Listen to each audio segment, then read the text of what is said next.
Hi friends, welcome to my kitchen. That's Austin Butler, he lives here. We're making beermosas today. What is a beermosa, you might be wondering? It is exactly what it sounds like. It is a normal mimosa, but instead of champagne, it's beer. Ellie wants to say hi. Hi, sweet girl. Can we play in a second? Mommy's filming. So anyway, I'm making a beermosa with this Holidaily favorite blonde ale, and I'm obsessed with this brewery. They're in Golden, Colorado. They're 100% dedicated gluten-free, which is so nice as someone who's gluten-free, not by choice, but by allergy. I love that for me. It's so nice to be able to try every beer confidently knowing it's gluten-free. Like, they don't make not gluten-free beer, and their beer is actually good. Like, for any standard of beer, it's really good, and it's 100% women-owned. So check it out for Women's History Month. It's in Golden, Colorado. Shout out to them. So really obvious, I'm just mixing this with orange juice. So let's go sit down and talk about stuff. Okay, I'm on the couch with my beermosa, and we have a new friend on the wall. His name is Jeff. If you don't know Jeff Buckley, you're missing out. 90s heartthrob, and more than that, just voice of an angel. Voice of an angel taken far too soon at the height of his career. Okay, so keep in mind that I've already had one beermosa. So don't judge me if I say outlandish things, but what I want to talk about today is what it's like to live in Denver, Colorado. Because I figure people are probably thinking about moving here. You know, we live in a confusing, uncertain time, and that makes people want to travel a lot and move a lot. And because they're like having existential crises, and they think like switching location might help. So who am I to get in your way and stop you from doing that? So if you're researching, should you move to Denver? Watch this to learn my opinion on what it's like living in Denver, but be prepared for no practical tips at all. It's mostly just incoherent rambling. Okay, so some backstory. I moved to Denver in 2023, in February 2023. My mom actually moved out here in 2021. I'm from Massachusetts. I was actually born in England, but from Massachusetts, moved to the States when I was like 5, and we landed in Massachusetts. So pretty much like raised in Massachusetts. And Colorado is the first state I've lived in other than Massachusetts. And it's been a time. It's been a time. No, Colorado's a great state. I don't know how much I love Denver per se, but it's okay. We'll get into it. But okay, so yeah, my mom moved out here first. So it was during the pandemic, and she has a job that allows her to kind of live wherever she wants. You know, it's fully remote, or it was made fully remote during COVID, and so she had that freedom. And so, oh, there Ellie goes with the squeaking while I'm filming again. Squeaking a toy in the background. That's okay. She wants her moment to shine. She wants to be included. Okay, honey. That's okay. You can squeak around. Anyway, so my mom was able to work wherever she wanted. So she wanted to go somewhere with a lot of sun. So she chose Denver, which was really surprising to me because in my mind, I always associated Denver, with like skiing. And so I just thought it was kind of more of like a cold climate, but it's actually kind of like desert-like. So she took off, she moved to Denver, and I stayed put. You know, I wasn't in a rush to move or anything, but I would visit her for like holidays and her birthday and things like that. And I started to think, oh, I could maybe see myself living here. And then at that time, actually, I think maybe it was shortly before she moved. I can't really remember if it was before or after she moved, but I ended up losing my job. But I wasn't like in a rush to leave when I lost my job. I got unemployment, and I was okay for a little bit until I like wasn't okay. And then I started kind of being like, I need to get a new job and move somewhere. So anyway, I had visited my mom a few times in Denver, and I liked it, but I really needed a job. So I wasn't like set on going to Denver. I was open to anywhere. So I actually ended up getting a job offer in San Francisco. And I actually was in, like, I had the actual offer letter. Beermosa break. I had the job offer letter from the San Francisco job, And I actually was in communication with someone I met in a Facebook group about rooming with them in the Bay Area.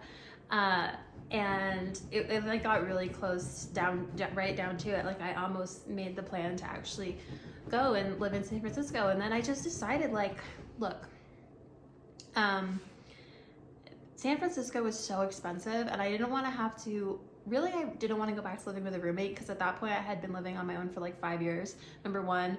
And number two, which I'm kind of rethinking now, just FYI, like I feel like I could see myself living with a roommate again, because prices are just so crazy these days. Like, so if I'm not married, if I'm not like dating somebody, like maybe I will have to get a roommate again sometime in the future. I'm in a 1-bedroom now, and I love it, I'm comfortable, but like at the time I was so like, I don't want a roommate. But like looking back, I'm like, okay, wow, I was like, oh, you know, it was fine. It worked out for me in the end. But like, yeah, sometimes you have to get a roommate, and you have to deal, and you have to live with it, because it's 2025 and things are crazy. Things are nuts. Anyway, though, I just thought, you know, I'm not really going to be able to save a lot. I'm not going to be comfortable. Like, it's just, the salary was way too low for a nonprofit in San Francisco. I was like, come on, you're going to pay me that in San Francisco? Like, get real. And then, so I said no. So I turned down that offer kind of at the last minute, which, you know, I told them I was thinking about it though, so they knew. I didn't accept it. I told them I needed time, and then at the last minute I was like, no. And then I got another job offer for a job in Charleston, South Carolina. And that one, I was like, oh, that'd be really cool to go to Charleston. And I didn't put as much effort into it, because I never got the final offer letter, but it really seemed like they were gonna give me the job. And then they asked me to do, after the final interview, they called me and they wanted to talk to me, and I knew they were gonna give me an offer, and I just said, I just didn't call them back. Because I just decided, like, basically the job was in retail management, and that's not really the direction I wanted to go with my career, because it is something that I had done right out of college, but it wasn't what my degree was for, and I didn't really want to go and just like be in retail, because then you have to like work weekends and just have kind of like a non-traditional schedule, which I have done, and I've lived, and I've like been in the service industry, and like I just wanted more of like a normal 9 to 5. And I thought like, if I'm moving to a new city and I don't have a normal 9 to 5, and I don't go out on weekends, it's going to be kind of hard to meet people who do have a normal 9 to 5. And I'm in a new city, so that I just decided no. So Charleston's out the window. So we had San Francisco, Charleston, out the window. Then at this point, I like really needed a new job, because I was really running out of money, and I actually lost my apartment, and I actually had to move in with a family friend for a month. And I'm so grateful that they were there for me at that time, because at the time I was waiting tables, and my unemployment had run out, and I couldn't keep up with all of my bills. And then things got really serious, so I was like, okay, I have to take the next job that gives me an offer. And so I ended up living in Vermont, in this tiny, tiny town in Vermont. Tiny town. I'm talking like population of 300 people, like small, not a small town, like village. It was like a village.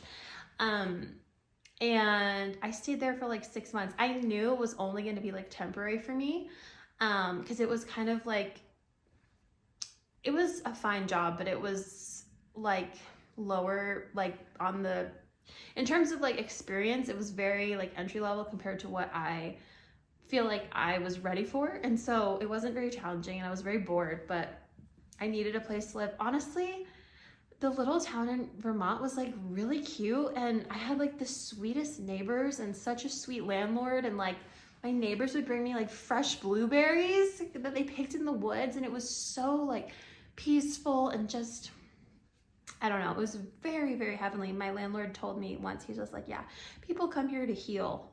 I was like, that's very appropriate for me.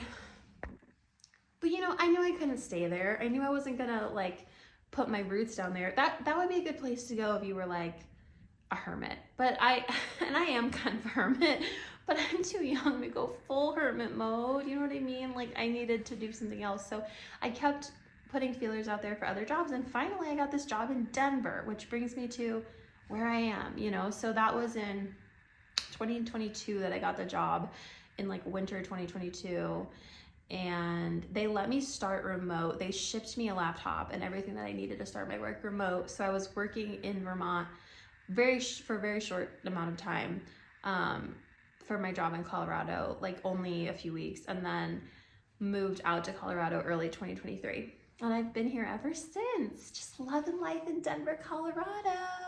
And it was nice to have my mom out here already. So like I had a support system.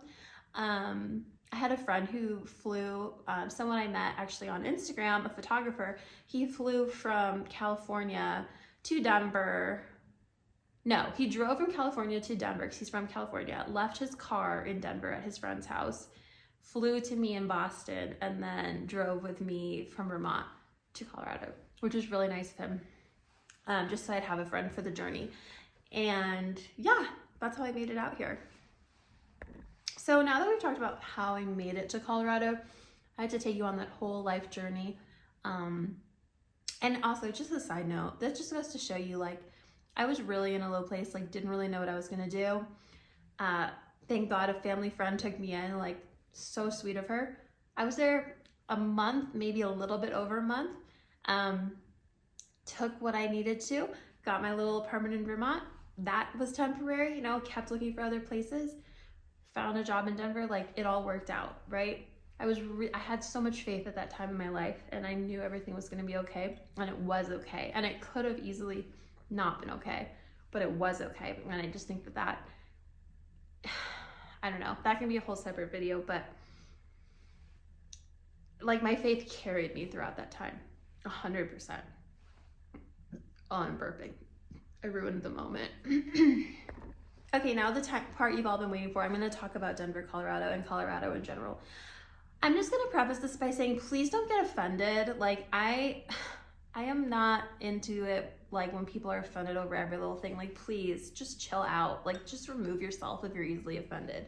If you're like from Colorado and you're like, stop moving here if you don't like it or whatever, which by the way, like people from Colorado, they really don't care. They're not like, like people always joke about, people are like, oh, don't bring your California to my state or whatever. I have not met a single person who's from Colorado that acts like that. Like nobody really cares.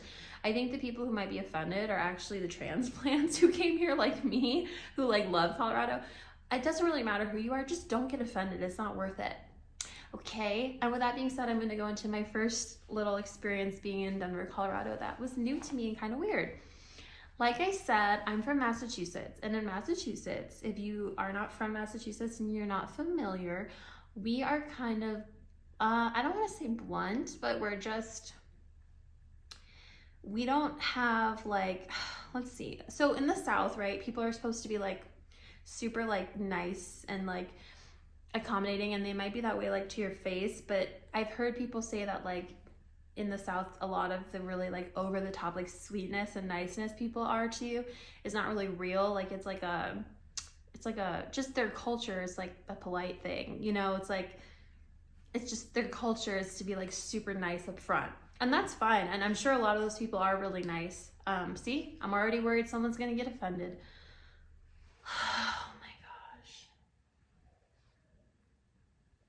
Do you see what the people do to me?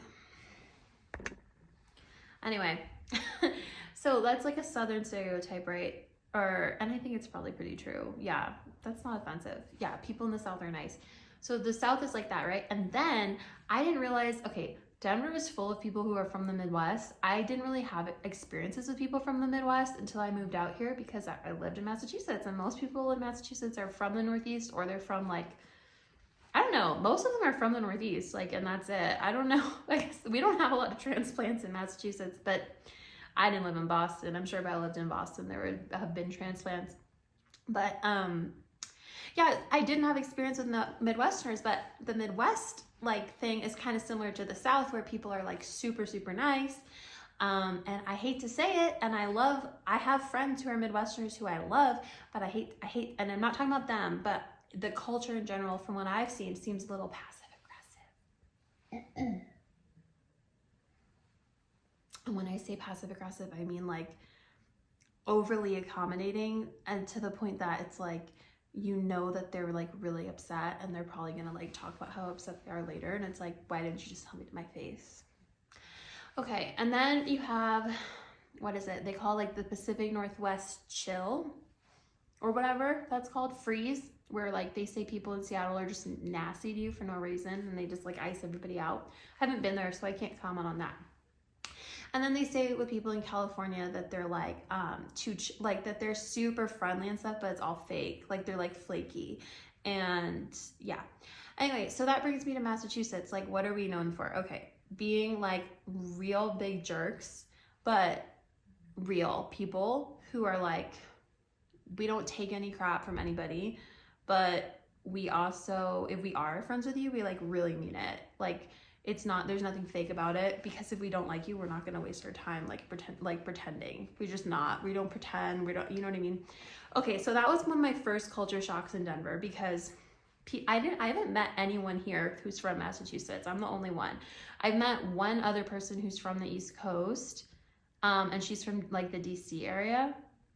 A lot people on like the far east are not really moving out here from what I've seen. I mean, I'm sure they are. I moved out here, but I haven't met them. So most of the people I've met are either like native to Colorado, which honestly, there's not like a ton of those people from that I've met, because it seems like it's really a transplant city. So that's my number one thing is that to tell you is that it's really a transplant city.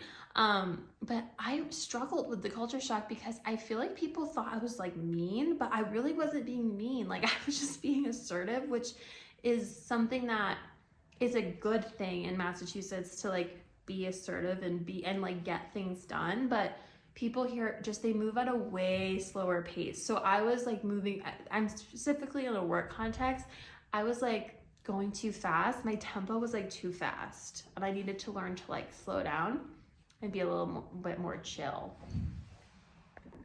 So if you're from like New York or Massachusetts, or I don't know, even like Connecticut or either New England or the tri-state, and you're like a fast-paced person, like not everyone in New England's fast-paced, like New Hampshire and Vermont are not like fast-paced, but even they're more fast-paced than people in Colorado. Just be aware of that it'll be a little bit different, and people might think you're a bitch, and that's okay. Yeah, so the next thing I want to talk about is the fact that everyone is a transplant makes this place a little bit strange. Like, it has a culture, but the culture is kind of like Instagrammable. Like, I don't really know how to describe it. And people who are like native to Colorado, when I say that, I don't mean Native Americans. I mean like people who like were born and raised in Colorado, which that's a whole other can of worms that I shouldn't even get into. But people have like native stickers here, like with the Colorado license plate or whatever, and it's kind of awkward because it's like they're white, but they're like, oh, native, and it's like, it's kind of like, what does that mean? Like, they mean like native to Colorado, meaning like their family has lived here, but they're not like indigenous. So it's like, that's a whole other thing. I personally don't really care. I know what they're trying to say. Native is a word. It means many things, but like, I don't know. But yeah, the whole nature of a city being like mostly a transplant city, and this probably goes for like most big cities, is that it's just a little transient. Like, people come and they go, and it doesn't really feel like it has a lot of character here. Like, it feels like it's just Instagrammable. That's the best way I can put it. Which makes me want to talk about like people's personality. Like, I don't want to say people's personalities here are not good. It sounds awful, because I live here. Self-report, my personality's not good. But I think there's a big emphasis on the outdoors here, which is great. I love going outside. I actually feel most like spiritually happy and at home when I'm in nature. But people here, like, that's the main thing, is outdoor sports. Like hiking, skiing, obviously, biking, rock climbing. And I honestly, that's not a bad thing to me at all. Like, if you're going to be known for something, why not have it be like a healthy, like life-giving hobby place? Like, that's awesome. But it is kind of exhausting when people are so into that stuff that they don't really have other interests. Like, for me, I really like art and yeah, mostly like artsy kind of nerdy things. Like, back home there was an indie movie theater that I used to go to all the time and see like indie movies like that are not playing at the big theaters, and I love that. That was like my self-care time. I don't know if I would meet people here that would be interested in doing that. Most people are more interested in hiking a 14er or whatever, or like doing an ultra marathon, and that's totally okay. It's just not me, and I didn't really like realize how much the culture was focused solely on outdoor activities until I got here. It's not to say that there's not art, like there are museums, there are a lot of concerts, so that's cool, like there's a lot of music, but I don't know, I haven't seen like a group or community of people since I've been here, and I've been here for 2 years.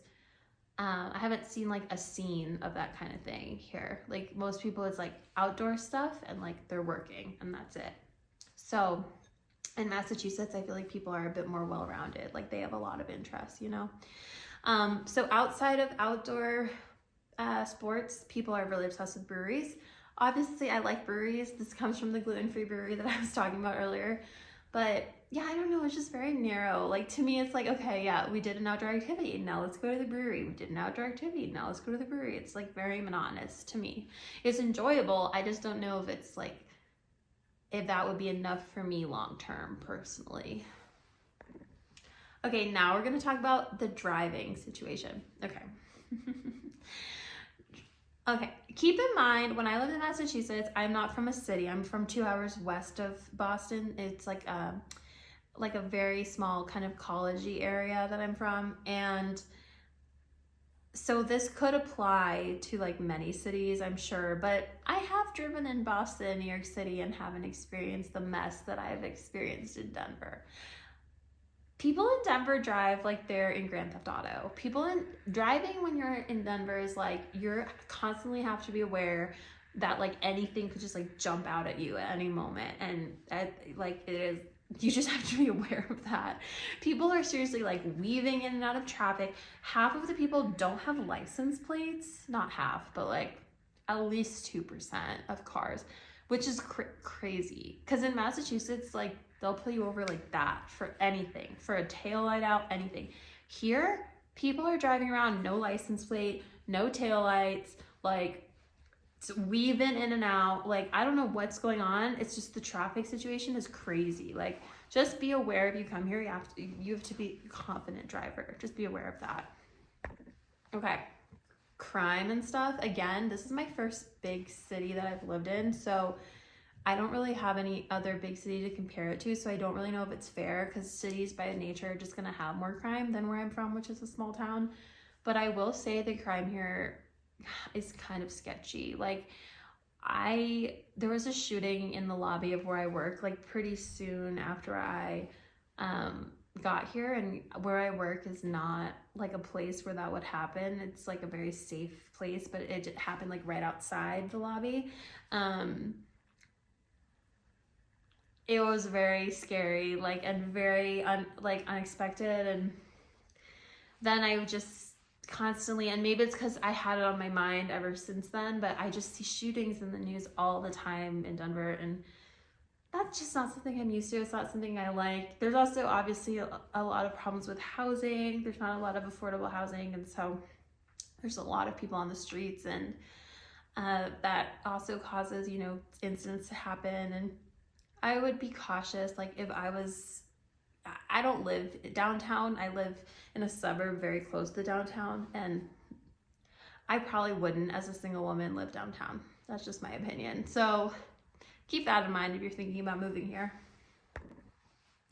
Pros, okay. Very, very dog-friendly city. People are obsessed with their dogs, and I'm obsessed with mine, so it works out. So many beautiful places to walk with your dog, so many places to hike and take your dog on a hike. Obviously, the biggest pro with Colorado is how beautiful it is. Like, mountaintops are snow-capped, and there's so many amazing places you can drive to, like, just for the weekend, just for a little day trip, and see immense beauty. For me, like, I hate to bring it back to a con, but I do miss the ocean so much, and I feel like I didn't take it in, and like, I took it for granted when I lived in Massachusetts, because when I was in Massachusetts, I was like 2 hours from the ocean, so I didn't go very much. I probably went just a few times a year, and I regret that so much, because being so landlocked is hard for me. But Colorado is super beautiful, and if you love nature, like you'll love it here for sure. People are super friendly here, I've noticed, and it's easy to make friends, in my opinion. I know I'm talking about pros, but I realized I didn't talk about this in the cons. I don't know if it, like, okay, I'm just gonna talk about this and you determine if it's a pro or a con. I don't really know. So dating in Denver, Colorado. I want to talk about this because the next season of Love is Blind is in Denver and it's going to be such a show. I actually applied to be on Love is Blind Denver, and the producer ended up, so you apply and then it took a long time for them to call me. I think they put out feelers for people like pretty early on. Hold on, beermosa break if I'm talking about this. I think like a lot of time goes by from when they put out the applications to like tell people to apply and when they finally call you. But so it was like 6 months that went by. The producer from Love is Blind called me and left me a voicemail like, we want to talk about your application, blah, blah, blah. I like freak out. He left his name in the voicemail. I like Google him, found him on LinkedIn. He's legit. He's a producer for the show. I called him back and I was like, I'm so sorry, like it took me so long to call you back. Like I was so nervous. I was kind of like shocked that you called. He's like, oh yeah, no problem. Like let's schedule a time to talk. I ghosted him on the second time to talk. I was freaking out. I was like, I don't know, like this show would be crazy to go on. Like what if it like ruins my reputation? Like, cause you never know how they'll edit you. And I was just like all in my head about it. So I fumbled, you guys. I fumbled the opportunity. I don't know if they would have like accepted me, but I figured like not everyone gets a call from the producer. So they must have like at least chosen me out of the pile of applicants. And I fumbled.